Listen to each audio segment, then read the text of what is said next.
This is the companion video to the Phoenix watercolor swatching. I wanted to give these paints a fair shake, so I chose to do this painting. A link to the reference image is in the description. I began with a color pencil sketch on Fabriano Studio Cold Press, specifically dark cadmium orange from Faber-Castell's Polychromos set.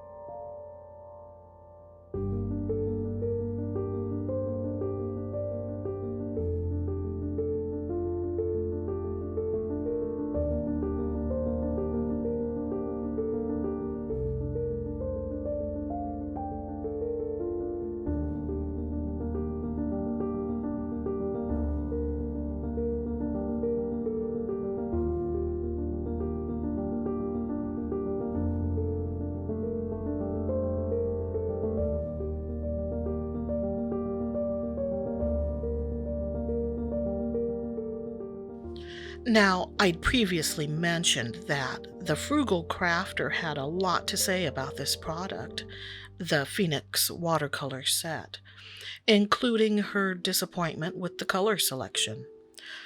Just looking at the swatch card there, it looked fine to me. But as I was painting, I started to think she probably had a point. In the end, this piece looked better on screen than in my hand, because although I can't pinpoint specifics, I felt something was lacking. Uh, Vibrancy, perhaps. That said, I really enjoyed the painting process. Maybe that's because I don't often paint flowers. I'm not that good at them, and I don't have dreams of becoming a floral master. But it can't only be trees and snowflakes. I'll admit the bloom looks more like a carnation than a rose. The best flower I've done so far is Gary's rose from last April. Sure, it looked like a sneaky body-snatching pod in disguise, but other than that, it turned out great.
So, the image I chose as a reference is an artificial rose from the IKEA website.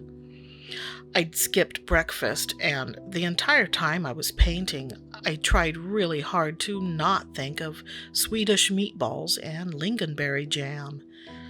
It's been quite a while since my last visit to IKEA, since before I got into watercolors even. So I imagine the next time I go, every item will be seen through a "how can I use this in my studio" filter.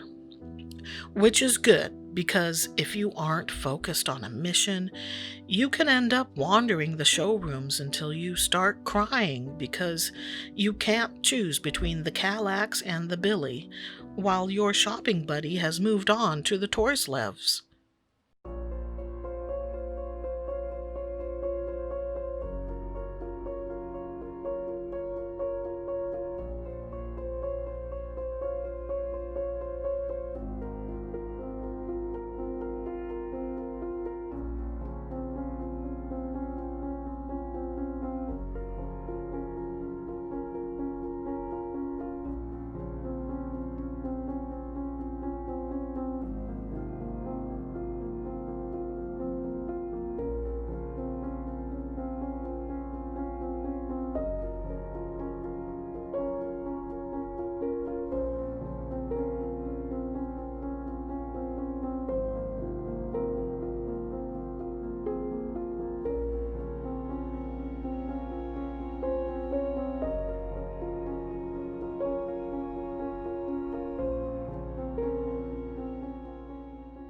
It's such a small thing, just a flower painting, but I got so much pleasure from creating it. There were many years where I had abandoned arting, so rediscovering its joys is a big deal to me. I hope some of that comes across because when I say that I'm happy to share these experiences, I mean it. Not everyone has the option to devote time to creative interests. In that, I am very fortunate and thankful for the support of family and friends.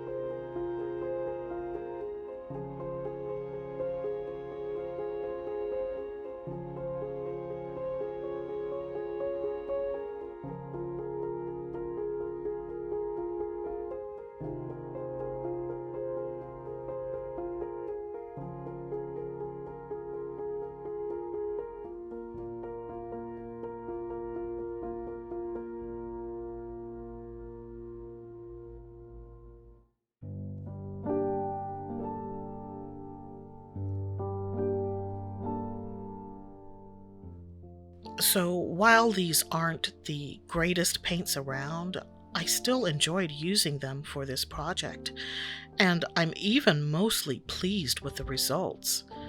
It's generally accepted that the most important factor in watercolor painting is paper, and the more I paint, the more I'm convinced of that. So I don't want anyone to feel bad about buying or using this product. I've used Artist's Loft for goodness sake.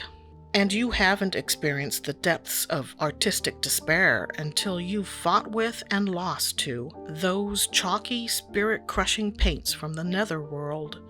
So, although Phoenix isn't Daniel Smith, you could do a lot worse.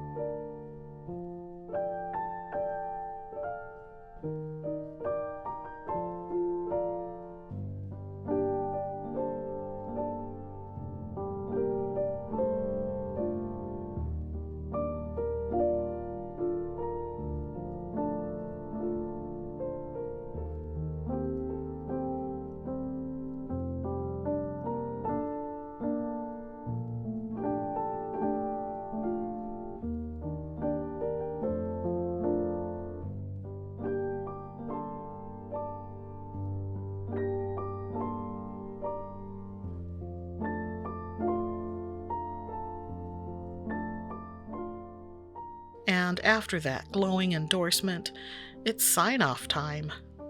I'm happy to have tried this set, and even happier that this flower turned out so well. I mean, it's a rare piece here at Inkworks that doesn't get inked in some way, whether by pen or by brush. So until next time, paint what you want with what you want, and stay artsy, my friends.